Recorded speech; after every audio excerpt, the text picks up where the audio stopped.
कुमारी अपने पिता के साथ वृंदावन बरसाना घूमने आई। घूमते घूमते पहुंची गिरिराज जी, श्रीनाथ जी के दर्शन किए। दर्शन करके पागल हो गई, वो मोहित हो गई। ऐसे अद्भुत दर्शन, ऐसे अद्भुत ठाकुर जी उसने कभी नहीं देखे। वापस जाने लगी, जैसे जैसे वो मेवाड़ की तरफ बढ़ने लगी ना, उसे लगा कि मेरा कुछ सब कुछ छूट रहा है, और उसके अंदर विरह की भावना उत्पन्न हुई। वो ऐसी भावना उत्पन्न हुई कि मेवाड़ जाकर के बीमार पड़ गई। तो उसने बताया अपने पिता को कि मुझे ठाकुर जी की याद आ रही है, ठाकुर जी के पास जाना है।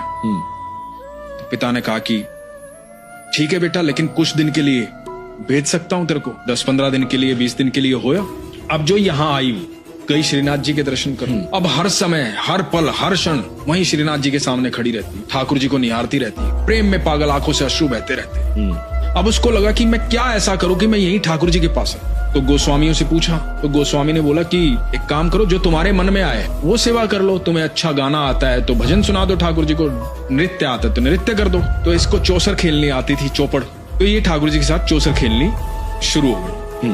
तो ये ठाकुर जी की भी बारी खुद चलती, अपनी बारी भी खुद चलती, लेकिन अंत में आकर के रोज ठाकुर जी को जितवा देती, खुद हार जाती। ठाकुर जी को जितवाती तो वो जो विग्रह था श्रीनाथ जी का, उनकी मुस्कुराहट दिखाई देती थी। खाली अजब कुमारी को दिखाई नहीं देती थी, बाकी सबको भी दिखाई देने लग गई। अच्छा।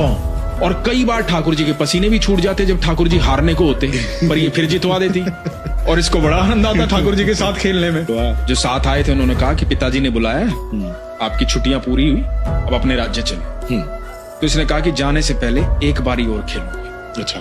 आज इसको बड़ा गुस्सा आया हुआ था। इसने सोचा आज मैं ठाकुर जी को नहीं जिताऊंगा, आज मैं खुद जीतूंगा। इधर ये ऐसी ऐसी चाल चल रही थी कि ठाकुर जी निरंतर हार रहे थे, ठाकुर जी के पसीने छूट रहे थे, ठाकुर जी का चेहरा उदास हो रहा था। इससे बर्दाश्त नहीं हुआ कि मेरे ठाकुर जी ऐसे कैसे हो सकते। जब बिल्कुल ये अंतिम पड़ाव में आ रही थी, इसने ठाकुर जी को जितवा दिया। जैसे ही ठाकुर जी को जितवाया, इसकी आंखों में अश्रु थे, ठाकुर जी के चेहरे पर मुस्कुराहट आई, और ये उठकर जाने लगी, ये कह के कि आज मैं जा रही हूं। और ऐसा कहते हैं पारस भाई, श्रीनाथ जी ने अजब कुमारी की बाह पकड़ ली, बोले कि मैं तेरी भक्ति से, तेरे प्रेम से प्रसन्न हूं, तू बता तुझे क्या चाहिए।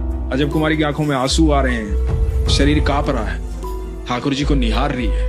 तो बोलती कि आज मैं जा रही हूं, यदि सच में कुछ देना चाहते हो ना, तो हमेशा के लिए मेवाड़ आ जाओ, ताकि मैं रोज दर्शन कर पाऊं। तो ठाकुर जी अजब कुमारी के लिए मेवाड़ में जाकर के वहां पर स्थापित